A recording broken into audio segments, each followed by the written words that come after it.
Assalamualaikum warahmatullahi wabarakatuh. Hai, semangat pagi anak-anak hebat. Berjumpa lagi dalam video pembelajaran tematik bersama Ibu Rima Malini.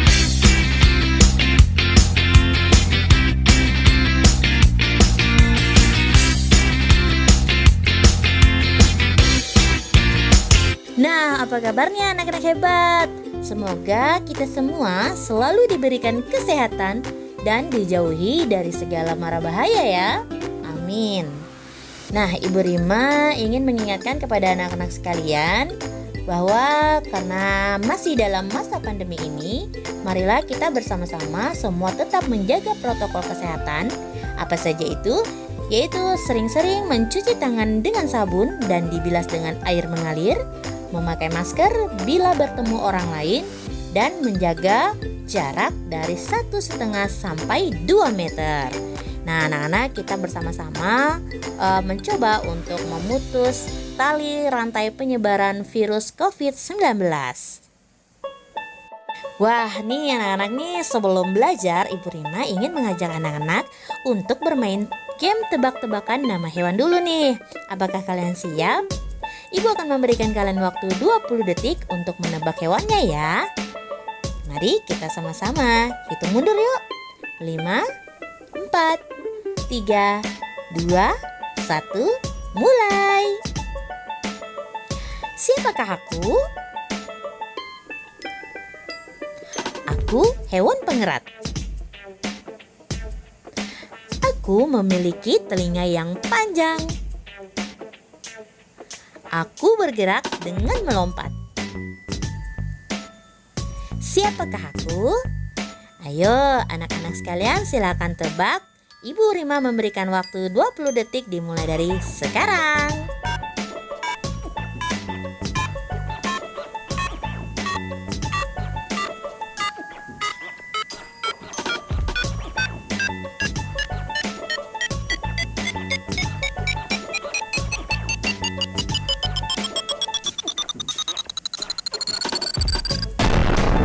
Wow, waktunya udah habis nih. Gimana, anak-anak bisa menebak apa ya gambar hewannya yang akan Ibu tampilkan? Ya, sekarang kita coba intip yuk. Apa ya jawabannya? Jawabannya adalah kelinci. Selamat buat anak-anak yang bisa menebak dengan benar. Dan buat kalian yang salah dalam menebak, tidak usah berkecil hati ya. Nanti di video selanjutnya akan ada tebak-tebakan lagi. Jadi ikutin terus ya video pembelajaran dari Ibu. Baik anak-anak kelas 5, di awal pembelajaran kali ini kita masuk ke tema 1, yaitu organ gerak hewan dan manusia. Jadi masih ada hubungannya dengan tebak-tebakan tadi ya. Nah anak-anak, kita mulai belajar di subtema 1, yaitu organ gerak hewan. Kita masuk ke pembelajaran 1. Sebelum kita masuk ke pembelajaran, Ibu ingin mengingatkan kepada kalian tentang tujuan pembelajaran yang akan kita lakukan. Yang pertama, dengan membaca teks tentang organ gerak hewan dan manusia, siswa dapat menyebutkan alat gerak hewan dan manusia secara benar.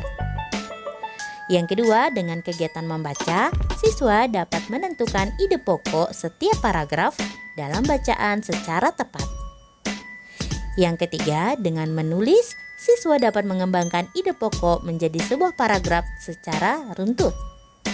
Dan tujuan pembelajaran yang terakhir yaitu dengan berdiskusi, siswa dapat menyebutkan pengertian, fungsi, dan cara menentukan ide pokok bacaan secara percaya diri. Nah anak-anak, ayo kita simak dulu dialog ini ya.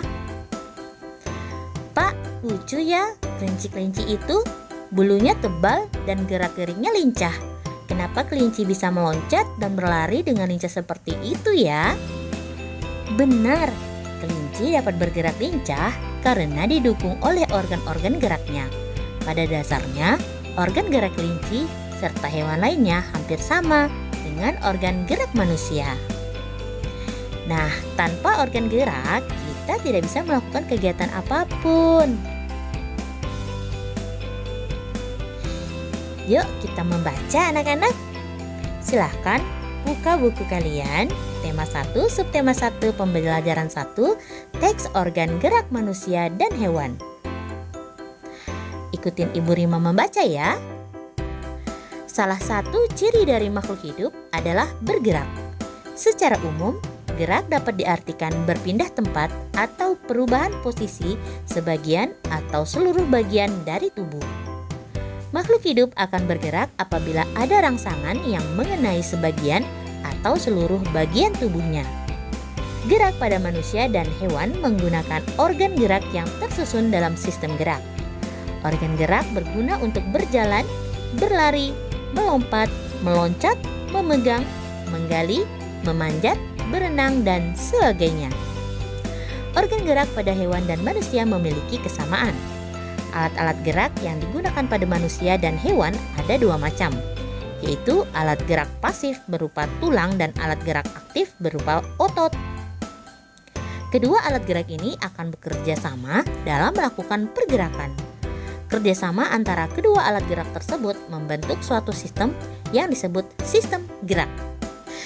Tulang disebut alat gerak pasif karena tulang tidak dapat bergerak dengan sendirinya tanpa adanya alat gerak aktif yang mempengaruhi tulang.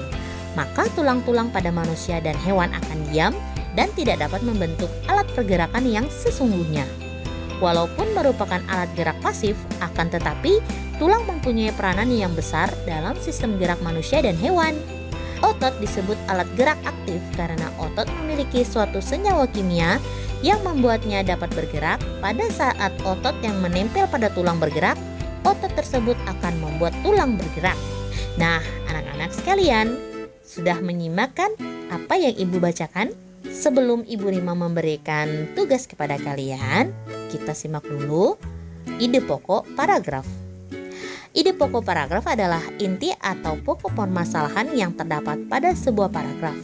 Ide pokok juga dikenal dengan nama gagasan utama dan menjadi dasar pengembangan suatu paragraf. Biasanya, ide pokok atau gagasan utama berada pada kalimat utama suatu paragraf. Adapun kalimat utama suatu paragraf biasanya dapat ditemukan di bagian awal pada paragraf deduktif atau di bagian akhir pada paragraf induktif. Contoh, silakan diperhatikan anak-anak. Ini ada satu paragraf ya, yaitu salah satu ciri dari makhluk hidup adalah bergerak. Secara umum, gerak dapat diartikan berpindah tempat atau perubahan posisi sebagian atau seluruh bagian dari tubuh. Makhluk hidup akan bergerak apabila ada rangsangan yang mengenai sebagian atau seluruh bagian tubuhnya. Nah, dari paragraf ini dapat kita temukan ide pokoknya, yaitu salah satu ciri dari makhluk hidup adalah bergerak yang ada di kalimat pertama. Nah, anak-anak, demikian video pembelajaran Ibu Rima yang pertama ini. Sampai jumpa di video pembelajaran selanjutnya. Tetap semangat belajar dari rumah dan salam anak-anak hebat. Tetapi sebelumnya Ibu Rima mengingatkan, bagi kalian yang belum subscribe dan juga like video ini, silakan di-subscribe dulu agar kalian tahu jika Ibu Rima update video-video pembelajaran terbaru ya. Baik, akhir kata Ibu Rima mengucapkan wassalamualaikum warahmatullahi wabarakatuh.